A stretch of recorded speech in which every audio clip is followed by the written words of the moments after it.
Assalamualaikum warahmatullahi wabarakatuh. Perkenalkan, saya Cepi Supriyadi. Bahasan kali ini kita akan membahas mengenai kenaikan rombal menjadi 50 siswa yang terjadi di Jabar.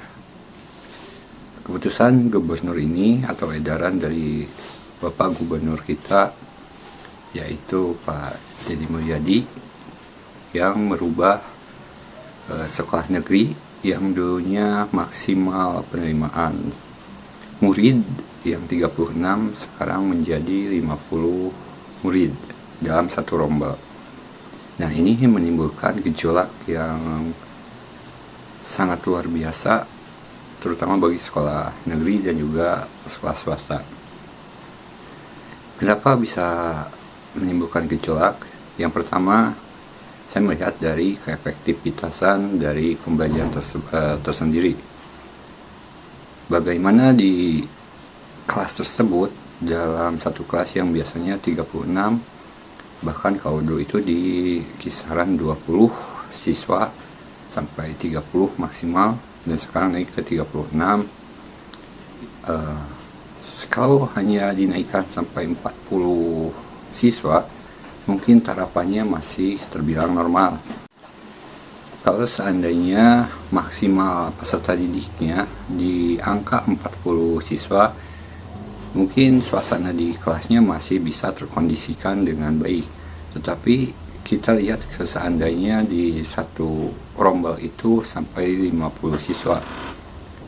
Bayangkan ketidakefektivitasan dalam segi pembelajaran. Ya, walaupun tujuannya memang baik, tetapi ini perlu dianalisis terlebih dahulu, karena 36 siswa juga sudah berat kalau menurut saya. Kemudian bukan saja itu yang menjadi tolak ukurnya. Kita lihat dari sudut pandang sekolah swasta yang sekarang nyatanya di lapangan itu sangat kurang sekali peserta didik yang daftar ke sekolah swasta, karena dibukanya kuota 50 siswa per rombel di sekolah negeri.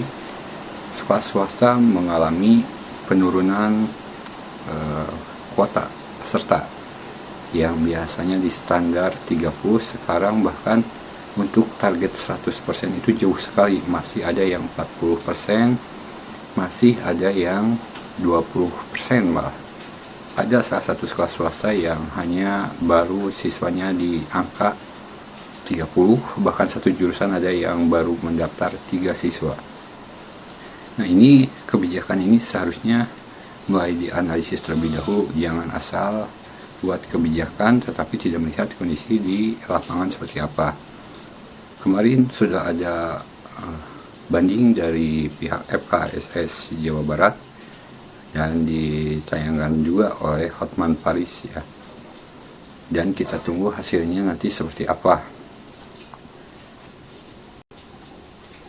Kemerosotan peserta didik ini memungkinkan jauh sekali dari target yang disiapkan SPMB oleh para sekolah swasta, yang contohnya yang dari targetnya itu di angka 400, bisa jadi sekarang hanya 200, hanya 100 lebihan yang daftar ke sekolah swasta.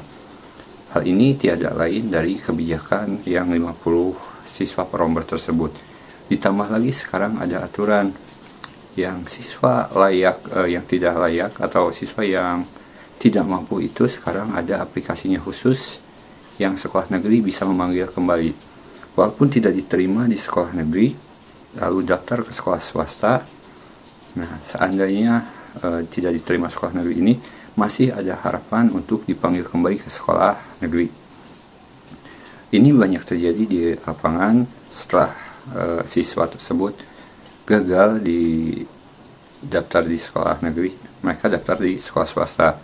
Tetapi dalam jangka waktu beberapa hari ada penghubungan dari sekolah negeri untuk masuk kembali ke sekolah negeri, karena di aplikasi sudah terdeteksi bahwa siswa tersebut sudah bisa layak diterima di sekolah negeri. Nah, ditambah lagi seperti itu, kemungkinan sekolah swasta di Jawa Barat kali ini mengalami penurunan yang sangat drastis. Kita nggak tahu lagi ke depannya akan seperti apa. Nah, tapi kita ambil hikmahnya, ini untuk kebijakan ini pasti ditujukan untuk kalangan bawah yang tak mampu melanjutkan sekolah. Nah, mau seperti apapun pasti ada pro dan kontranya. Tetapi ada juga sekolah swasta yang masih bisa bertahan. Banyak ya, tidak hanya 1-2, masih banyak yang bisa bertahan jika ada kebijakan yang luar biasa seperti ini. Kenapa sekolah swasta tersebut masih bisa bertahan? Pastinya karena kualitas dari sekolah tersebut, bagaimana pendidikan di sekolah tersebut, bagaimana kualitas pembelajaran di sekolah tersebut, itu yang membuat sekolah swasta masih bisa bertahan, dan bagaimana inovasi-inovasi di dalam sekolah tersebut. Nah, jadi banyak sekali para peserta didik yang tidak daftar terlebih dahulu ke negeri tapi langsung ke sekolah swasta. Bagaimana sekolah swastanya tersebut, di mana sekolah swastanya. Kalau sekolah swastanya biasa-biasa, kemungkinan jarang yang langsung daftar. Tapi kalau sekolah swasta berkualitasnya grade A, nah pasti banyak sekali murid-murid yang langsung daftar ke sekolah swasta. Semoga aja kebijakan ini bisa dianalisis kembali dan bisa mendapatkan hasil yang bisa baik bagi sekolah negeri maupun sekolah swasta. Nah, sekali lagi, saya tidak menjelekkan suatu kebijakan ataupun apapun itu, tetapi saya menginformasikan bahwa pada kejadian kali ini, kebijakan kali ini menimbulkan kisruh yang begitu dahsyat di sekolah negeri maupun di sekolah swasta. Bagi sekolah negerinya sendiri, ternyata banyak yang menolak, bukan hanya sekolah swasta. Ya, itu aja mungkin untuk video kali ini. Semoga ada manfaatnya. Wabillahi taufiq wal hidayah. Wassalamualaikum warahmatullahi wabarakatuh.